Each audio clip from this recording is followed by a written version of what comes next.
ನನ್ನ ನೋಡಿ ಮಾತಾಡಿ ಸರ್. ಹೇಳಿ ಸರ್, ಏನಾಯ್ತು? ನಾನು ಕೊಲ್ಲಿರ ಬೋಪಣ್ಣ ಅಂತೇಳಿ ಬಿಶೆಟ್ಟಿಗಿರಿ ಪಂಚಾಯತ್ ಪ್ರೆಸಿಡೆಂಟ್. ನಾನು ಮೊನ್ನೆ ದಿವಸ ಒಂದು 5 ಗಂಟೆಗೆ ನನಗೊಂದು ಫೋನ್ ಕಾಲ್ ಬಂತು. ಈ ಥರ ಮಧ್ಯಾಹ್ನದಿಂದ ಒಂದು ಮಗು ಕಾಣೆ ಆಗಿದೆ ಅಂತ. ಏನು ನಮ್ಮ ಲೇಬರ್ ಅಲ್ಲ, ನಾನಿಲ್ಲಿ ಇದು ಕಡೆಮಡ ಗಣಪತಿ ಅವ್ರ ಲೇಬರ್, ನಮ್ಮ ಲೇಬರ್ ಅಲ್ಲ. ಬಟ್ ನಾ ಇಲ್ಲಿ ಗ್ರಾಮ ಪಂಚಾಯತಿ ಪ್ರೆಸಿಡೆಂಟ್. ಅವರು ಫೋನ್ ಮಾಡಿದಾಗೆ ನಾನು ಇಮಿಡಿಯೇಟ್ ಮತ್ತೆ ಫಾರೆಸ್ಟ್ ಡಿಪಾರ್ಟ್ಮೆಂಟಿಗೆ ಇನ್ಫಾರ್ಮ್ ಮಾಡಿದೆ. ನಮಗೆ ಏನು ಡೌಟ್ ಬಂದಿದೆ ಅಂತ ಹೇಳಿದ್ರೆ, ಸಡನ್ ಆಗಿ ಇಲ್ಲಿ ಹುಲಿ ಮತ್ತು ಕಾಡಾನೆಗಳದ್ದು ಓಡಾಟ ತುಂಬ ಇದೆ. ಮತ್ತು ಇಲ್ಲಿ ಹುಲಿ ದನ ಹಿಡಿಯೋದು, ನಾಯಿ ಹಿಡಿಯೋದು ಎಲ್ಲ ಮಾಡ್ತಾ ಇದೆ ಇಲ್ಲಿ ಸುತ್ತಮುತ್ತ ಎಲ್ಲ. ಮತ್ತು ನಾವು ಮಗು ಕಾಣೆ ಆಗಿದೆ ಮಧ್ಯಾಹ್ನದಿಂದ 2 ಗಂಟೆಯಿಂದ ಸಿಗಲಿಲ್ಲ ಅಂತ ಹೇಳುವಾಗ ನಮಗೆ ಡೌಟ್ ಬಂದಿರೋದು ಏನಾದರೂ ಹುಲಿ ಏನಾದರೂ ಅಟ್ಯಾಕ್ ಮಾಡಿರ್ಬೋದು ಅಂತ ಹೇಳೋಂಥ ಡೌಟ್ ಬಂತು. ಮತ್ತು ಇಮಿಡಿಯೇಟಾಗಿ ಫಾರೆಸ್ಟ್ ಡಿಪಾರ್ಟ್ಮೆಂಟಿಗೆ ಇನ್ಫಾರ್ಮ್ ಮಾಡುವಾಗ ಅವರು ಸ್ಪಂದನೆ ಮಾಡಿದ್ದಾರೆ. ಒಂದು 15-20 ನಿಮಿಷದಲ್ಲಿ ಬಂದರು.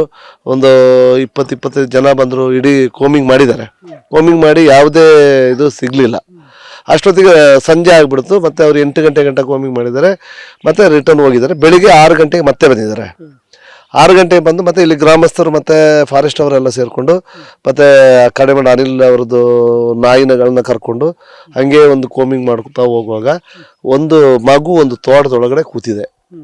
ಅದು ಹಾಗೆ ಅಲ್ಲಿ ಪಾಪ ಮಲಗಿದಲ್ಲೇ ಹಾಗೆ ಇತ್ತು. ಅದು ಏನೋ ದೊಡ್ಡ ಪವಾಡ ಅದು. ಯಾಕೆ ಅಂತ ಹೇಳಿದ್ರೆ ಅಷ್ಟು ಸಣ್ಣ ಮಗು ಅಲ್ಲಿಂದ ಒಂದು 3/4 ಕಿಲೋಮೀಟ್ರ್ ಹೋಗಿದೆ ಅಂತ ಹೇಳಿದ್ರೆ ದೊಡ್ಡ ಪವಾಡನೇ. ಅಲ್ಲಿಂದ ಅದು ಮಗು ರಾತ್ರಿ ಅಲ್ಲಿ ಮಲಗಿದ ಹಂಗೆ ಗೊತ್ತಾಗ್ತದೆ ನಮಗೆ ಮಗುನ ನೋಡಿದರೆ. ಯಾಕೆಂತಂದರೆ ಕಣ್ಣಲ್ಲಿ ಎಲ್ಲ ಫುಲ್ಲು ಅದು ರೆಪ್ಪೆಯಲ್ಲಿ ಫುಲ್ ಇದಾಗಿತ್ತು, ಮತ್ತು ಮೂಗಲ್ಲೆಲ್ಲ ಇದಿತ್ತು. ಮತ್ತು ನಾವು ಮತ್ತೆ ಕರ್ಕೊಂಡು ಬಂದಿದ್ವಿ ಈಗ ಇಲ್ಲಿಗೆ. ಕರ್ಕೊಂಡು ಬಂದಾಗೆ ಮತ್ತು ಮಗುನ ಕೇಳಿದರೆ ಎಲ್ಲೋಗಿದ್ದು ಅಂತ ಕೇಳಿದ್ರೆ ಅವ್ರಿಗೇನು ಗೊತ್ತಿಲ್ಲ, ಮಾತಾಡ್ಲಿಕ್ಕೆ ಬರಲ್ಲ. ಮತ್ತು ಇಲ್ಲಿ ತಂದೆ ತಾಯಿಗಳು ಇಲ್ಲೇ ಇದ್ದರು. ಅವರೆಲ್ಲ ತುಂಬ ಹುಡುಕಿದ್ದಾರೆ, ಏನು ಸಿಗಲಿಲ್ಲ.